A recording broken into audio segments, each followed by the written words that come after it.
Okay, welcome to part 2 of Romanticism and Young Goodman Brown.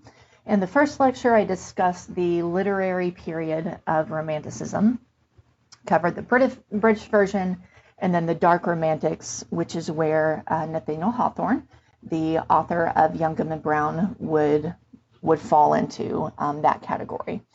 So, we talked about Romanticism. Let's talk about two literary periods, allegory and symbolism. And hang on, let me grab my book.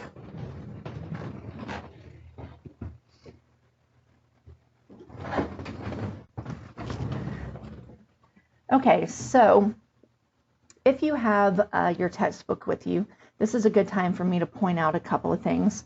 One of those is that each of these volumes, and again, we are in the short story volume, has a pretty comprehensive glossary at the end. So most of these terms that we talk about, I'll be giving you my own definition kind of in my own words. You can certainly look them up online, but they are also available for you, often with some good examples in our glossary at the end of each volume as well.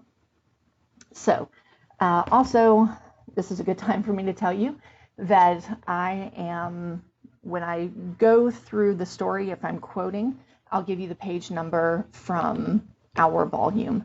So it's, again, good to have our version of the books. All right, so allegory is similar to symbolism, and I'm going to assume that you know something about symbolism already.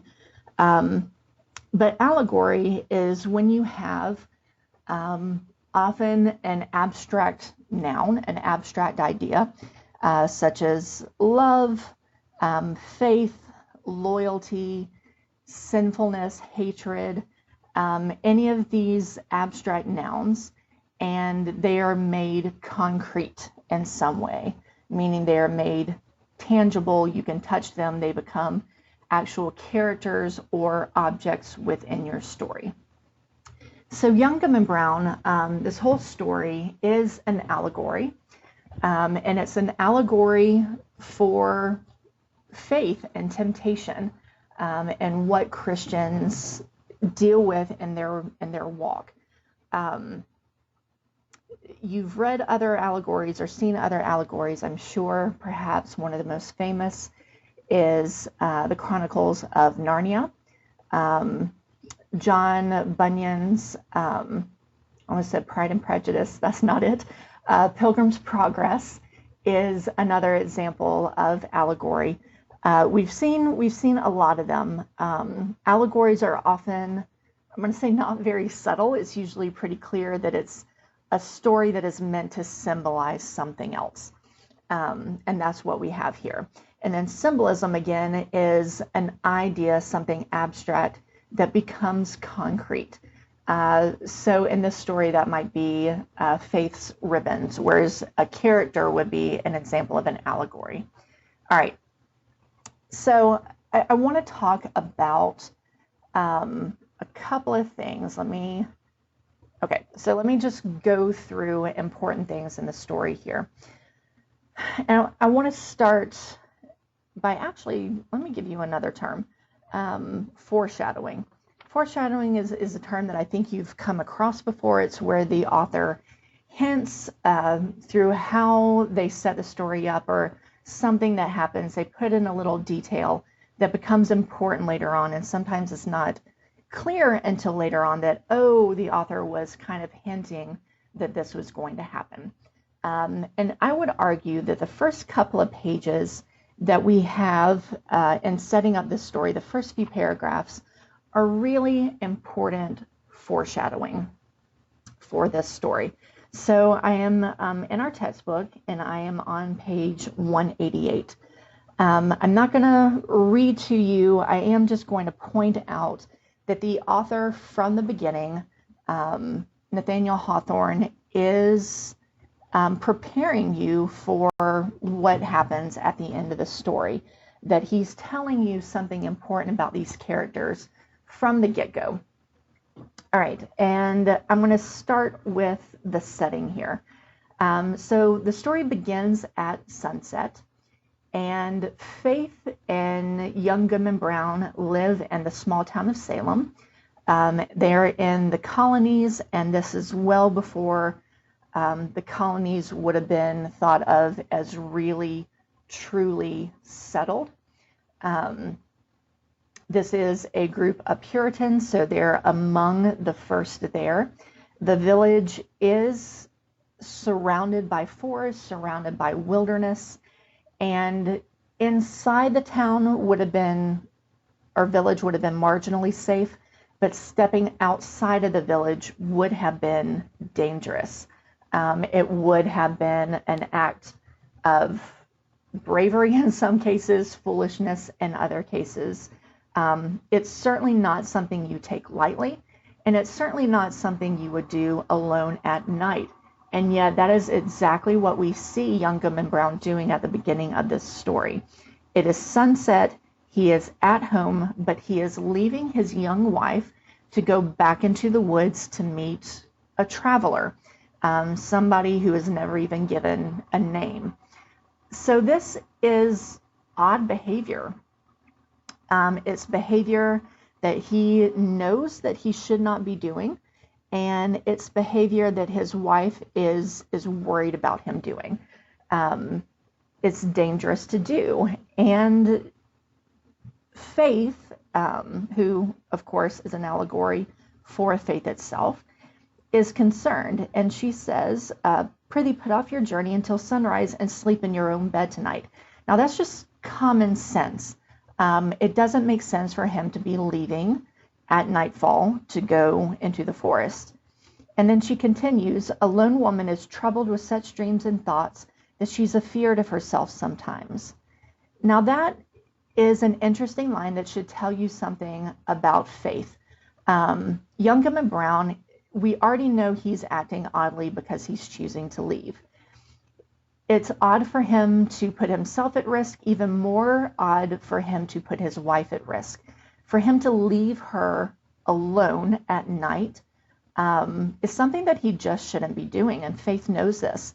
But instead of saying, "Hey, I am scared to be alone in this cabin on the edge of the woods at nighttime, that's dangerous for me," she's not talking about her fear of somebody from the outside coming in. She's talking about being afraid of her own dreams and thoughts. It says that she's afeard of herself sometimes. So whatever she's struggling with, whatever she's worried about, is already within her. She's not worried about an outside influence. She's worried about what she will do, be convinced to do, or convince herself to do. So then she continues, "Pray tarry with me this night, dear husband, of all nights of the year." So there's something important about this night, that she doesn't want him to go, and she doesn't want him, and she doesn't want to be alone herself.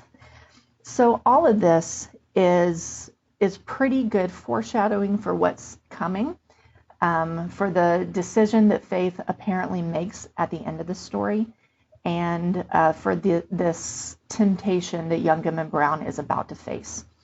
Let's go to the next page, 189. They've only been married 3 months, it says. He says, "I have to do this. I'll be back soon." And within, this is what, 1, 2, 3, 4 paragraphs, they have already mentioned Faith's pink ribbons twice. So that tells you that it's a very important symbol. And then just 2 paragraphs down, they mention it again. So within 1 full page of text, they've mentioned it 3-4 times now. So Faith's pink ribbons, let's pause now and talk about that symbolism. So there's one aspect of this that I think is pretty clear. The color pink and the ribbons themselves indicate kind of that youthful innocence that romantics love. You don't often get older women, grown-up women wearing ribbons in their hair. That's kind of the action of a young girl. So they're indicating that Faith is still young. She is still innocent. She's only been married for 3 months, And to a certain extent, she hasn't given up these youthful, girlish ways. And then we look at the color. Pink is a very girlish, innocent, sweet color. Now the next part, I could be reading too much into this. I'll go ahead and admit that. But the more you read Hawthorne, the more you think that he attaches some kind of meaning to everything, because Hawthorne, he loves symbolism. So if you think of pink being a mixture of two colors, right? White, which is the most innocent, the most pure, traditionally, and then red, which sometimes indicates anger and violence, but also can indicate love and passion and romance, but certainly stronger emotions than white would indicate. And this is a blend of both of those. So Faith has this purity, this innocence, but she also has the capacity for these stronger emotions that tend to get us in trouble. They're human emotions, but they're emotions that tend to lead to temptation or to tragedy. They're emotions that society, especially a Puritan society, would tend to want you to try to suppress. All right, so let's talk about the next symbol, which is the forest and the path that young Goodman Brown is following. And now is a good time for me to add one more term, and that is paradox. So a paradox is usually a statement that seems to contradict itself immediately, but the more you think about it, the more wisdom and truth it displays. So the Christian faith, for example, is filled with these paradoxical statements. You must die in order to live. You must give away your fortune in order to gain eternal treasures, eternal life. So there are a lot of paradoxes in the Christian faith. And the forest is a symbol that is paradoxical in this story. And Hawthorne uses the forest to great effect in almost everything he writes. If you read the Scarlet Letter, then you know that secrets are revealed in the forest in Hawthorne's works. So that's what happens here. Young Goodman Brown is on this path, which you can think of as his faith, his path to eternal life, the journey that all Christians are on. And this path goes through the forest. And there are a couple of things important about that. One, he enters the forest willingly. And two, the forest is a paradox because it simultaneously reveals and conceals. It conceals people who are doing something wrong, but while they're there in the forest, they reveal who they really are, knowing that they are being concealed by the woods. So all of these people who are seemingly good Christian men and women in town go to the forest because it conceals the secret that they reveal there, that they are not men and women of a Christian faith, that they follow another God, another master, different from the one they profess to believe in when they're in town. So the forest is a dangerous place, not only literally in this story, but also figuratively. It's a place where he goes in order to be tempted. He intentionally goes there to be tempted. All right, now let's talk about our next allegorical figure, and that is this traveler, this old man, right, who we come to believe is Satan or a demon, somebody who the people in town worship rather than worshiping God, and somebody who is there to tempt Goodman Brown specifically. All right, now I want you to look with me on page 190 at the description. of this traveler. And I'm going to look at the first full paragraph. It was now deep dusk in the forest, and deepest in that part of it where these two men were journeying. As nearly as could be discerned, the second traveler was about 50 years old, apparently in the same rank of life as Goodman Brown, and bearing a considerable resemblance to him, though perhaps more in expression than features. Still, they might have been taken for father and son. And yet, though the elder person was as simply clad as the younger, and simpler in manner too, he had an indescribable air of one who knew the world, and would not have felt abashed at the governor's dinner table, or in King William's court, were it possible that his affairs should take him thither. But the only thing about him that could be fixed upon as remarkable was his staff, which bore the likeness of a great black snake, so curiously wrought that it might almost be seen to twist and wriggle itself like a living serpent. This, of course, must have been an ocular deception, assisted by the uncertain light. All right, so we'll talk about the staff in a minute, but first let's talk about how this man is described.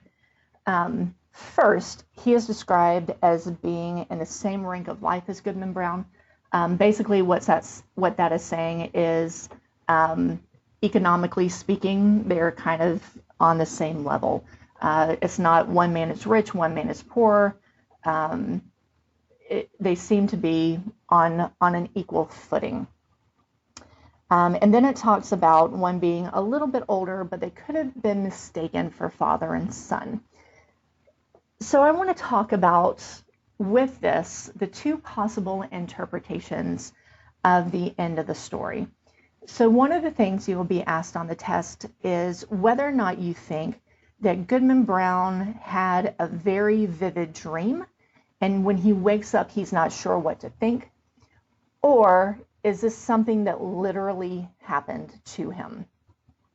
Let's talk about this literally happening to him. He literally saw the devil. He literally saw people in the woods. He literally saw this baptism and decided that he was not going to participate. When we think of the devil and when the media presents a picture of Satan, it is always a very alarming, shocking, dark, scary image. There are often horns and fangs and a pitchfork or a forked tail, and he has hooves instead of feet. Sometimes he's red, sometimes he's black. His eyes are rarely human eyes. He is portrayed as looking very alarming, very different from your average human. But the problem with that representation is, one, it doesn't seem to be biblically true. Lucifer was an angel and was beautiful. But also, if this is what Satan looks like, then how much harder is it going to be for him to convince Goodman Brown to come back into the woods at night, to follow him deeper into the woods, and to consider what he is saying as the truth?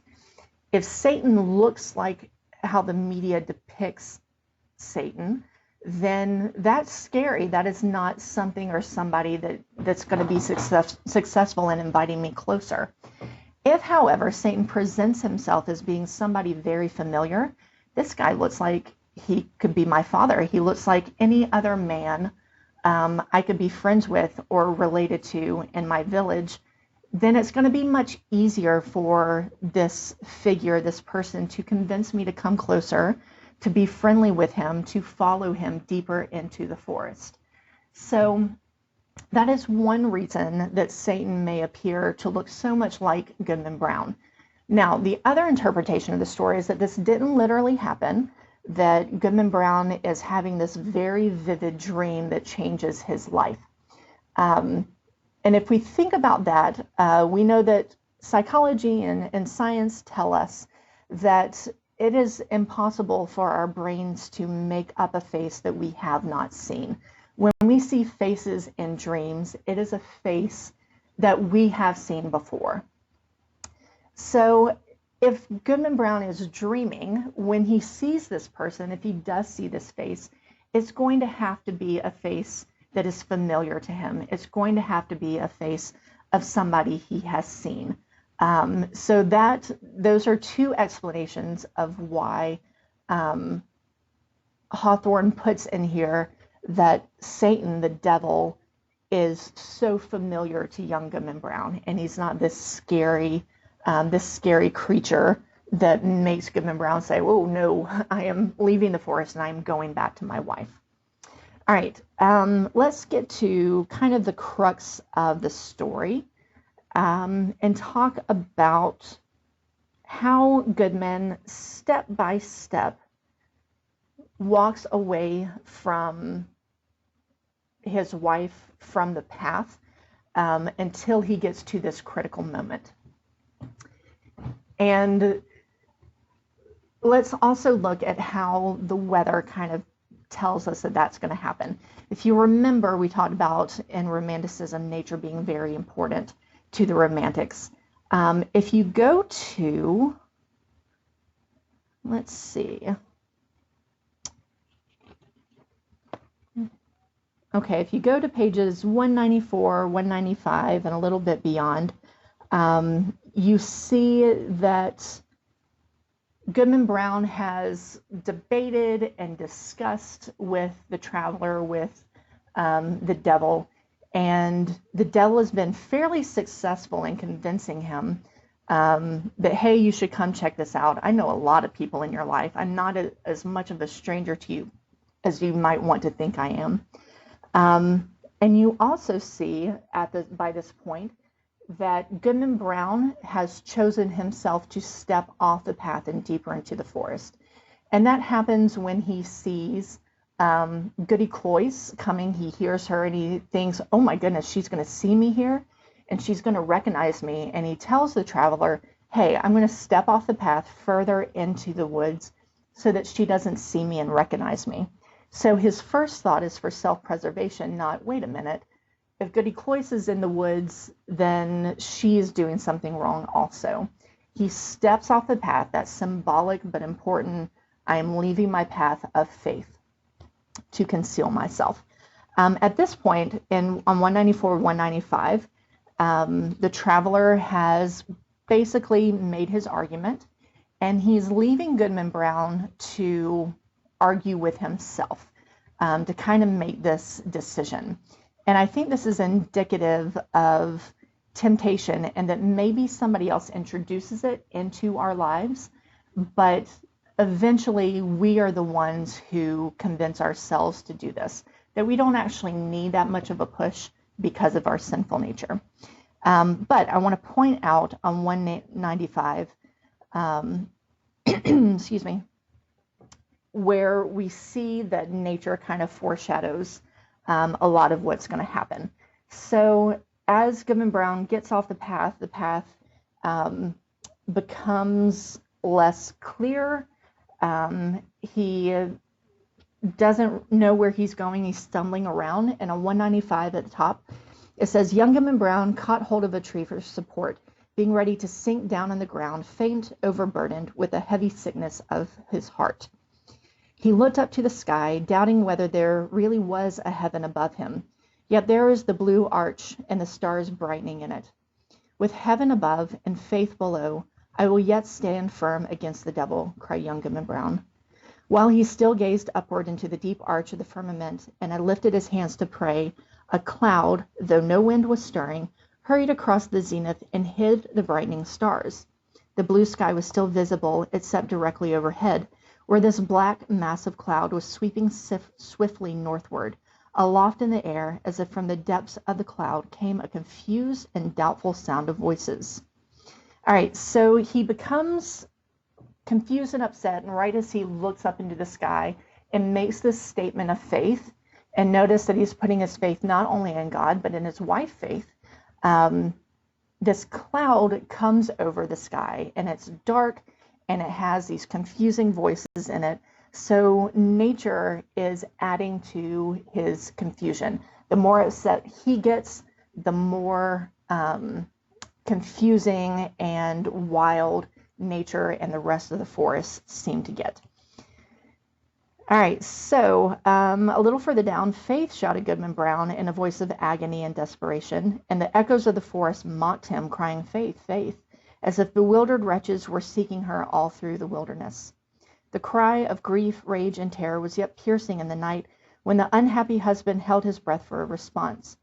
There is a scream, drowned immediately in a loud murmur of voices, fading into far-off laughter, as the dark clouds swept away, leaving the clear and silent night above Goodman Brown.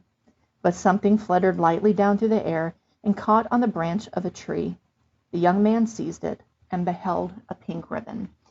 All right, again, we have nature controlling the way Goodman is going, but also Goodman, in his agony and despair and confusion, kind of directing what happens in nature.